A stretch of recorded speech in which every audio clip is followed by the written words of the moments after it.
आदाब, नमस्कार। आप देख रहे हैं INN चैनल। मैं हूं शेख अहमद अली। इस न्यूज़ बुलेटिन में आइए नज़र डालते हैं दिन भर की बड़ी खबरों पर। आज पूरी दुनिया कोरोना वायरस से परेशान है।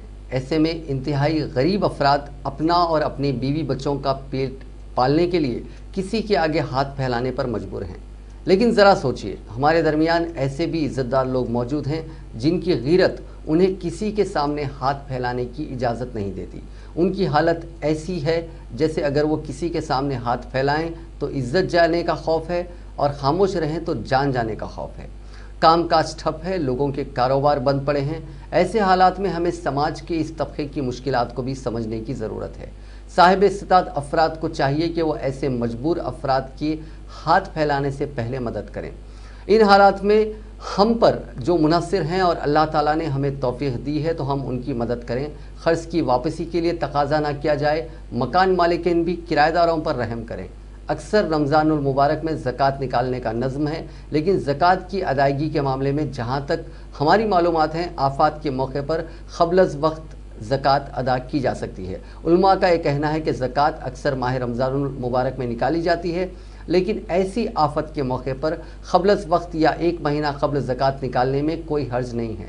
अल्लाह पाक ने हमें एक अच्छा मौका फ़राहम किया है ज़रूरतमंदों की मदद का। ऐसे में अगर हम उन हालात में ज़कात निकालें तो शायद ज़रूरतमंदों के बुरे वक्त में मदद हो जाए। मौजूदा पुरआशोब हालात में अगर हम पेशगी ज़कात अदा करते हैं तो कोई ख़बाहत नहीं है। मुल्क में लॉकडाउन के दौरान भी बाज़ ऐसे इदारे हैं जो अपनी खिदमात अंजाम दे रहे हैं और बाज़ दफातर के मालिकीन की जानिब से जिन्हें अल्लाह ने तौफीक दी है वो मुलाजमीन को तनख्वाहों की अदायगी में पसो पेश नहीं कर रहे हैं। तो ऐसे हजरात को चाहिए कि वो उसमें से जो कुछ हो सके ज़रूरतमंद अफराद की मदद के लिए खर्च करें और साहिब इस्तात अफराद जिन्हें अल्लाह ने नवाजा है वो गरीब भाइयों की मदद कर सकते हैं। ऐसे लोग जो दूसरों के आगे हाथ नहीं फैलाते उनकी मदद की जाए। और इस्लाम में भी मदद के ताल्लुक़ से कहा गया है कि एक हाथ से दें तो दूसरे को पता ना चले। अगर हम इस पर अमल करें तो इसके ज़रिए उन ज़रूरतमंदों की मदद भी हो जाएगी और उनकी इज़्ज़त भी बाकी रह जाएगी। मदद खुलेआम भी की जा सकती है, बस मंशा ये होना चाहिए कि दूसरे भी उसकी तक़लीद करें। लेकिन नामो नमूद के लिए की जाने वाली मदद सिर्फ दिखावा बनकर रह जाएगी, क्योंकि आमाल का दारो मदार नीयतों पर है।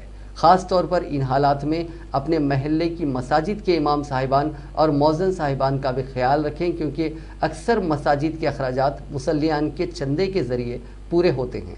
अब तो समाजी फासले की वजह से मसाजिद में ज़्यादा चंदे की उम्मीद नहीं की जा सकती। बेहतर है कि इमाम साहिबान और मौज़िन साहिबान के घरों तक ज़रूरी अशिया पहुँचाई जाए।